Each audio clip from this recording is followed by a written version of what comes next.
Pihak berwenang Venezuela diperintahkan untuk mencari dan menangkap siapapun yang diduga terlibat dalam dukungan terhadap operasi militer Amerika Serikat di negara tersebut. Perintah itu muncul setelah operasi militer Amerika Serikat berujung pada penangkapan Presiden Venezuela Nicolas Maduro. Pemerintah Venezuela mengeluarkan dekret keadaan darurat pada Sabtu 3 Januari 2026 tak lama setelah penangkapan Maduro terjadi. Dekret tersebut baru dipublikasikan kepada publik pada Senin 5 Januari 2026. Isinya, aparat kepolisian diminta segera memulai pencarian dan penangkapan secara nasional terhadap semua pihak yang terlibat dalam promosi atau dukungan terhadap serangan bersenjata Amerika Serikat. Hingga kini belum dijelaskan secara rinci pasal atau dakwaan yang akan dikenakan terhadap pihak-pihak yang nantinya ditahan. Sementara itu, Menteri Pertahanan Amerika Serikat Pete Hegseth menyatakan bahwa hampir 200 pasukan Amerika Serikat dikerahkan dalam operasi penangkapan Presiden Maduro dan istrinya Cilia Flores.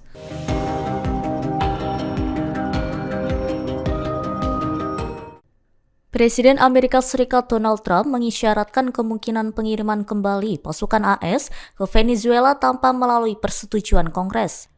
Trump menyatakan bahwa otorisasi dari anggota parlemen tidak diperlukan untuk memindahkan pasukan AS ke negara Amerika Latin tersebut.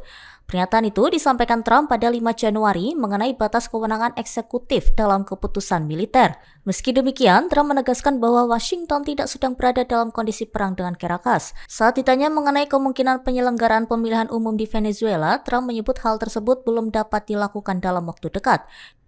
Ia menilai kondisi negara tersebut masih perlu diperbaiki terlebih dahulu sehingga pemilu dinilai belum memungkinkan untuk digelar. Trump juga mengungkap peluang keterlibatan perusahaan minyak Amerika Serikat dalam upaya membangun kembali infrastruktur energi Venezuela.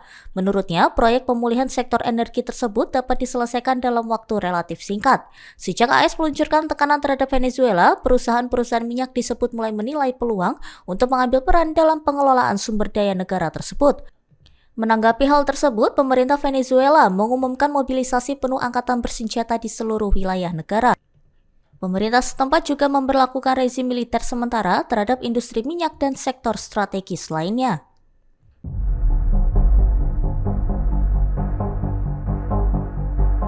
Pemimpin tertinggi Iran Ayatollah Ali Khamenei dilaporkan menyiapkan rencana darurat untuk meninggalkan negaranya apabila gelombang protes di dalam negeri semakin membesar dan tak terkendali. Laporan intelijen pada 6 Januari 2026 menyebutkan langkah tersebut akan diambil jika aparat keamanan serta militer gagal meredam demonstrasi atau mulai menunjukkan tanda-tanda pembelotan. Rusia disebut menjadi tujuan utama dalam skenario tersebut karena dinilai sebagai opsi paling realistis bagi Khamenei. Dalam laporan yang beredar, Khamenei disebut akan meninggalkan Teheran bersama lingkaran terdekatnya, termasuk ajudan dan anggota keluarga apabila situasi keamanan memburuk. Keputusan itu disebut akan diambil jika menjadi jelas bahwa pasukan yang ditugaskan menekan aksi protes tidak lagi mematuhi perintah atau berbalik arah. Sumber intelijen menyatakan bahwa skenario darurat tersebut telah disusun secara rinci sebagai rencana cadangan bagi Khamenei dan orang-orang terdekatnya. Rencana tersebut juga mencakup putranya yang kerap disebut sebagai calon penerus dalam lingkaran kekuasaan Iran. Maksud disebut sebagai tujuan pelarian paling memungkinkan